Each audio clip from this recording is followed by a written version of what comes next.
everybody, and welcome to this week's Cruise Chat. I'm Kathleen Penner, owner of Plenty of Sunshine Travel, and today I'm joined by Eric, and Eric is from Celestyal Cruises, and I've met with him one other time before, so by all means, after you're done listening to this presentation, head on over to my playlist on YouTube because you'll see all the episodes there. And I'm really excited about everything that we're going to talk about today because Greek is just a fabulous food that they serve there, and Greece is a great location. So I'm looking forward to learning more as we chat about it. Absolutely. Yeah. Yes, and Greece is very popular. It's kind of a renaissance of Greece at this point. It's almost like it's been discovered again. So everybody want to go back to Greece at this point. Yeah, and it's nice for you to be having a cruise line that only does Greece. So, I mean, you're like the specialists of Greece. So that's really cool. And owned and operated. So you cannot get more Greek than that. So even on the ship, off the ship, and Greece and Eastern Mediterranean. So that's really our specialty in our backyard. That's great. That's amazing. And it's so nice. And do you have really long itineraries? Do you do short ones? What kind of things do you guys like to present? We have a mix of both, Kathleen's. We have 3 and 4 nights that we do with one of our ship because we only have 2 in the fleet. Right. And then we have 7-night itineraries also that we do almost year round. Okay. And when we get to the holiday season, then we have longer. We have 8, 10, 18, and 19 nights for the holiday season. Oh, wow. That would be really cool. And with the shorter ones, I would imagine it's different itineraries. The 3 and the 4 night would be different. So you can create your own itinerary and make it, a back-to-back, and then you'd be able to explore more, right? Correct. Yeah. And it's mostly for people that want either to have a quick understanding of Greece. We know that Greece is 6,000 islands, so it's a little bit hard to come to Greece and not do some of its or see some of its island. Yes. So it's mostly people that want to do a land. They're going to mix maybe another country, sometimes Italy or Croatia, but then they're so close. They said, okay, well, let's hop in Greece and see some of its islands. So it's usually jam-packed for our 3 and our 4 nights. It's a little bit different than our 7 nights where we mostly do 2 destinations in one day. Okay. To go along with what people are expecting in doing a 3 and a 4 night. As our 7 night, well, it's a lot more longer. We're staying longer in the destinations. It's really from our promise of spending more time in the destinations and being destination focused. Oh, wonderful. That's really neat. Yeah, that's good. So if you want to go and see everything that you can see, the shorter ones are better from that. And the more relaxing, laid back Greek way is just go on the 7th day. Cool. I like that. Exactly. Yeah, that's a nice way of presenting it. Yeah, that's great. And I imagine most of your menus would be more focused for the area that you're in. So you're going to have a lot of really nice original food and recipes from that area. Absolutely. Yeah. So on the ship, you're going to find, of course, all those delicious meals that Greece can offer as when you're on land. And also we have partnered with a very well-known Greek American chef, Diane Kochilas. She has a program on NPR. I don't want to do any publicity or advertising or anything, but she has a great show. And we partnered with her to set our menu in our specialty restaurant. And this she started before the pandemic. So of course we know what happened. Everything was put on ice. Wow, and then we just introduced it. I haven't tested it, but I have colleagues that were on the ship in the last few weeks, and they said the menu was absolutely stunning. It's a great way of discovering some other Greek meals. Yeah. Oh, that's fabulous. That is a good way to do it because I really like, getting those local ingredients on board and to just be having the area you're in is on your plate, really. So you're not only exploring it when you're out, you're exploring it when you have the dining room. Nice. That's exactly what we do. Yeah. You said your specialty restaurant. Is that a steakhouse like you would find on your typical cruise ships, or is your specialty restaurant something else? Like no, it's one that we have on board. It's the one that we partnered with Diane. So it's really focused more on the Greek cuisine. So it's really focused more on the Greek cuisine. And then we have partnered with a very well-known Greek American chef, Diane Kochilas. She has a program on NPR. I don't want to do any publicity or advertising or anything, but she has a great show. And we partnered with her to set our menu in our specialty restaurant. And this started before the pandemic. So of course we know what happened. Everything was put on ice. And then we just introduced it. I haven't tested it, but I have colleagues that were on the ship in the last few weeks, and they said the menu was absolutely stunning. It's a great way of discovering some other Greek meals. a certain modern way of presenting Greek food. So it's kind of a testing menu. You can pair it with wine, also, of course, Greek wine, which can be very delicious, as a matter of fact. Mm-hmm. And that's paired well with the menu, then. That would be great. It is. And it's just about 49 euros per person to do that. And I was told that it's worth it. Excellent. Yeah. Oh, I imagine it would be. That would be something, especially when you think about the wine pairing. So that's really a good value, because sometimes when you go on land to a full course menu with a bunch of wine pairing, you're looking at, $150, $200 per person by the time, you get that. So that is a good value to have that on board as well. It is. Yeah. Absolutely. Amazing. Yeah, that's great. And you said you have 2 ships. Are they sister ships? Are they the exact same layout, or are they different? No, they're different. Our 7-night, which is the Celestial Crystal, has a maximum capacity of about 1,200 passengers. We never go to that total capacity. We usually keep her around 900, 950 passengers. Because rarely we're going to have cabins that can contain 4 passengers with 4 passengers at every sailing. So it still gives you plenty of space in the ship in a regular year.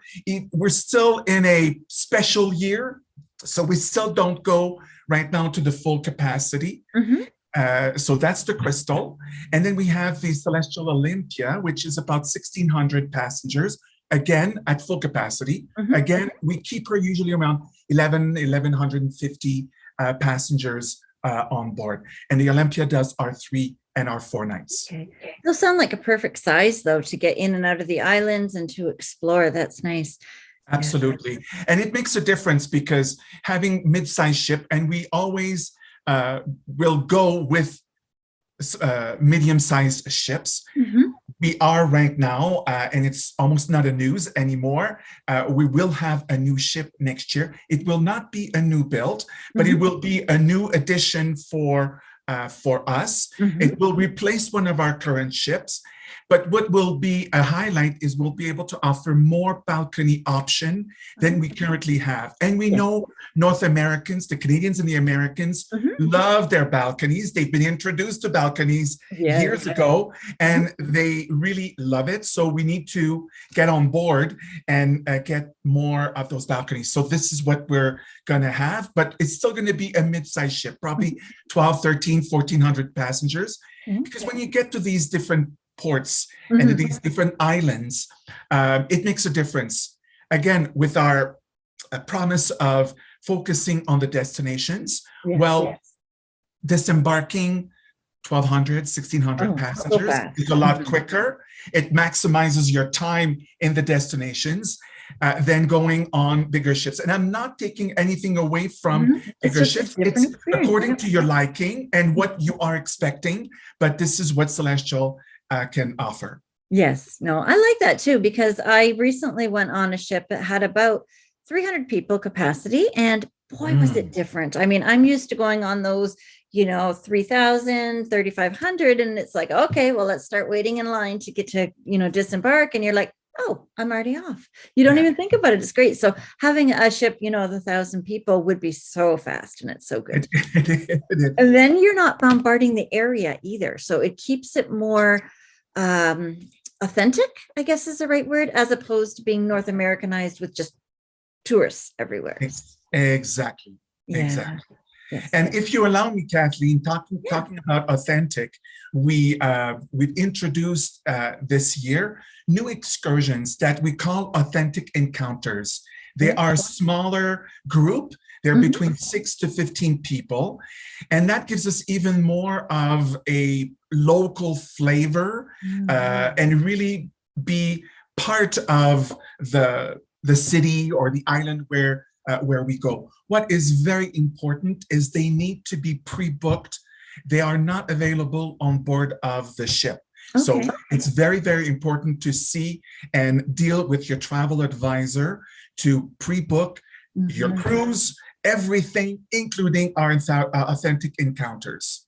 Absolutely. Yeah, that's a really good thing to remember because you'd hate to be disappointed getting on board saying, oh, I'll look at all the options when I get there. And you're just like, oh no, I can't do it. So that's great that you gave that fair warning. And that's one of the reasons, to also to work with a travel advisor, because we're kept up on all those kinds of things that the average consumer may not be. So that's great that you mentioned that. And also we can work together to make sure that all of our guests have that booked and then they can do that. So what kind of experiences are there in those small group authentic experiences?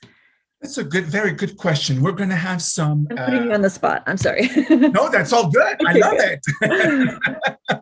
There's one that is called Food on Foot. I know that it's offered in Thessaloniki, as well as in Santorini, where you really are going and try local food, as Greeks would do. We have some with wine tasting. So you go to wineries and you're really immersed with in the vineyard, as well as how they prepare the wine. And of course, you're going to try some of the wine, and some others that are more in depth, like, for example, some ruins that cannot accept bigger crowds. So we have access to being able to visit this part because the group will be smaller. Yeah. Oh, that's great. That's a good way. I like that. That's a great way to do it, especially when you're touring ruins as well, I think too, because people want that as well. Yeah. They prefer smaller groups now. I think people have been introduced to that as well. Yeah. And this is what they want, a more authentic experience.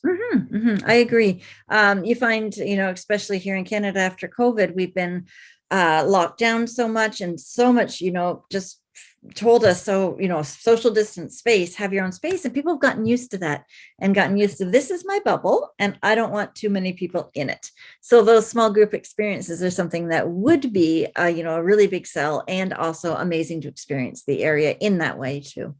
Absolutely. And then you don't need to say, oh, pardon me, tour guide, I didn't hear you way up there. It's more, nice and close. Exactly. Yeah. Very nicely put. Yeah. Perfect. Yeah. So in terms of your ship, you said you're more destination focused. So I'm assuming there isn't a ton of entertainment on board, which is good because I'm sure people are tired when they get back. But do you have some entertainment that there is in the evenings? Oh, okay. Yeah, we do. We absolutely do, actually. Every evening, even though we're at a port, because sometimes we are later. I'll take an example. When we are in Santorini, we're there until on our most popular, which is the idyllic Aegean, done in the popular season of the year. And we're there until 2 a.m. Oh my goodness. In Mykonos, we're there for 18 hours, so 8 a.m. until 2 a.m. But if our guests are more on the ship, well, there's still going to be shows. And something that I'd like to indicate as well is our show director is from Montreal. So she used to work for the Cirque du Soleil, and she came on board, no pun intended, but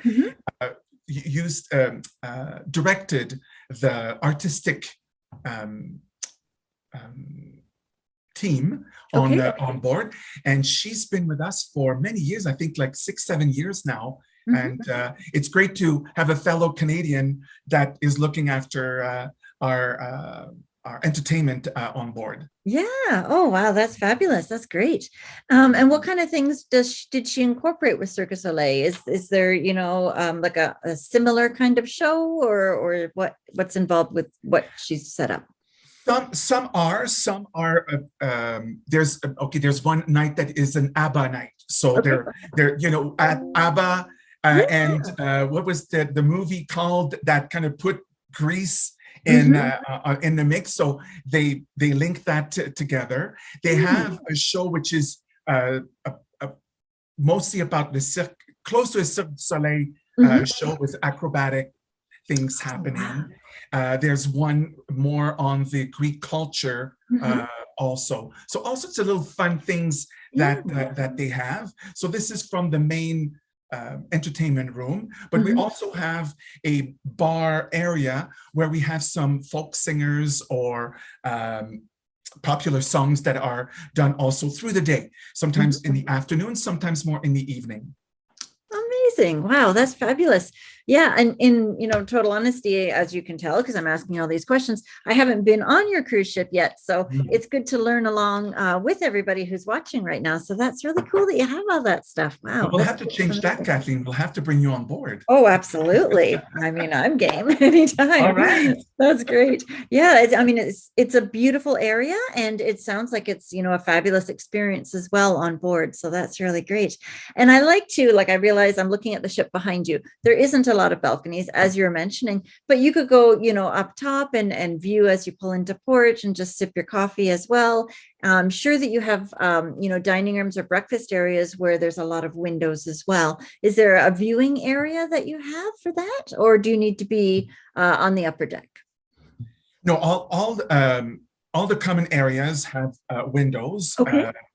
On indoor or outdoor. Of course, outdoor there's no need for the windows, right? But there's a lot of deck space. Okay. If you have an ocean view or an inside cabin, definitely. And the ship not being far, you're almost just two decks up to getting outside or one of the common areas. So though we do have elevators, you see that a lot of people are taking the stairs because it's only like one deck or two decks to go up and go to where they're looking to go. But all our dining areas have, of course, windows, including the new restaurant for the specialty Lovely dining.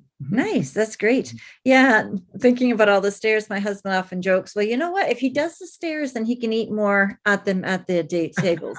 He's like, I can eat more at the buffet, or I can eat more at dinner if I just go up and down these stairs instead of taking the elevator. Like that. To burn it off, right? Do you have a gym on board? Is there anything that you have in terms of that? You do? Okay. All the facilities that you're going to find on a cruise ship is on board. That's just incredible. in a smaller way, kind of thing. There's a pool as well. There's a pool deck. There's a pool bar, and so on. There's spas as well that you can find. What I find from us is all those costs, those extra costs. That's the way cruises are doing. Yes. Are very affordable. Though it's the euros that is vehicled on board, but like any other cruise line, you're going to have a credit card that will be taken at check-in, and then you just charge with your room key. Right. Yeah. But even if you want something a little bit higher in your drinks, it's very affordable. Like I did it last year, and I wanted to have Sapphire Bombay gin for my gin tonic. And it was like €4 for the extra because it was not part of the regular package. Yeah, that's nothing. Yeah, it's pretty good in that way. And the same thing for the spa and any other value. And the same thing for our excursions, our optional excursions, because there's always 2 excursions included in any of our sailing. Oh, amazing! That'd be a 3, 4, or 7 night. There are always 2 excursions automatically included. Okay, well, that's great. That's a really good value then. So you have, some of your beverages, you have some excursions. That's great. Do you have Wi-Fi included as well, or is that going to be a small additional cost? There'll be an additional cost for the Wi-Fi. It's not included yet. Eventually, I guess we will, but currently we don't. And from evaluation, we see that people are not using the internet on board as much. Well, for some of the reasons we've already shared, they're going to be out and about to see the destinations, and they're not going to be on board. And again, this is very, very affordable. Just one example, it's €25 for 6 hours. And I was on board the ship last year. I had the 6 hours, and I didn't even use it all for the whole week I was on board. Oh, no. And you know what? It's really nice to disconnect as well. I have a lot of families that say that. They're like, we're not going to buy the Wi-Fi package, and I prefer it not to be included because I want my teens to be exploring the area and to be with the family, not to be staring at their phones and doing all that. So I think that's a really wise decision, to be honest. And that sort of goes along with your destination focused. So you'd rather them to be out exploring and enjoying it and learning about the culture as opposed to just looking at TikTok all day. You just don't want that, right? Yeah, And I exactly. have teenagers, so I know all about the TikTok stuff. It's just That's a great. good point, Kathleen. Yeah. Oh goodness. It just sucks them right in. but Oh, yes. but I mean, what can you do, right? But I think when you're on a cruise, it's much better to be together as a family and then out exploring the cultures that you're visiting. It's Absolutely. really good to be And in that's with. what we offer. Yeah. Yeah. And I imagine too, with it being such a short distance between the islands. Now, obviously, if you're going to Italy and then hopping over, it's going to be a little bit longer of a voyage. But being so close, like you would leave, you said at 2 a.m, and then you're there, at 5, 6 o'clock. You've probably already docked and getting ready to start the next day. So it's Exactly. not that long between. No, we're at a port every day. Like literally every day. There's only one itinerary where there is one day at sea. That's our 3 continents when we go from Athens to Egypt. That's the only itinerary. All the others, always every day, you're at a different port. And you're out and about again discovering. Yeah. And we'll finish up with you telling me what your favorite itinerary is and why. I'll put you way on the spot here. I know it's hard to pick. They're all good.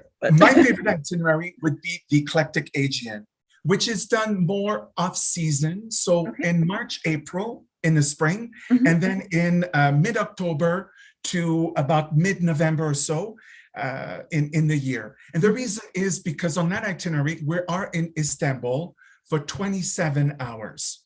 Oh my goodness. Including the excursion, a half-day excursion on the Bosphorus and the spice market. So, and it gives you also a northern view of Greece, which people are not as familiar. They're familiar with the islands, which in this itinerary, we're going to go to Santorini, but people are not as familiar with the northern part of Greece, which can offer a lot from food, from the history, also the influence through the ages, with the Greek, the Romans, the Ottomans, and Macedonians, and so on, which is all a melting pot in that part of the world. And also from that itinerary, Athens is always an embarkation, disembarkation point, but Istanbul is. So if you've been to Greece before, if you've been to Athens before, well, you can go, maybe have a 1-week tour of Turkey, and then take the ship, embark and disembark out of Istanbul. So it gives you those options and possibilities. Oh, I love that. That's amazing. Yeah, you're right. Because a lot of people, like when I think of, taking a cruise in the Greek island, I think of Santorini. It's just, that's what everybody talks about. So it's so nice that you're incorporating a different one. And that's great. Beautiful. I love it. Well, I've had a great time chatting with you. I hope all of my subscribers have enjoyed it as well. And give me a call to get you on Celestyal Cruises, because it's nothing short of amazing. And I can't wait to, to learn more and to meet with you again and to hopefully see you out on the ship as well. So that would be great. Definitely. That would be great to have you on board. Thank you very much, Kathleen. Yes, and thank you. And we'll see everybody next week. Goodbye, everybody. Thank you so much for watching this week's cruise chat with Eric. It was so nice to just have a chat and just to talk about their ships and to learn together as they, as we talk about their itineraries and some of the neat things they have. I like the idea that they have a 3 and 4 day, which is just, busy and go. And yet they have that 7 day where you can kind of just relax and take your time and get more immersed. And I was really surprised to see that they're in port until 2 a.m. for some of the port stops. So that's really, really cool and amazing. If you enjoyed this week's cruise chat, please like and subscribe to our channel. I really would appreciate that a lot. It would mean a lot to me if you would subscribe, and then that way you can see all of the new shows when they come out. I try to put out all new shows every Thursday around 11 o'clock. Sometimes it doesn't work if I'm busy working with a client and doing other things with them. So sometimes it's a little bit delayed, but the goal is always to do it on Thursdays. So thank you again for watching, and we will see you guys next week. Goodbye, everybody.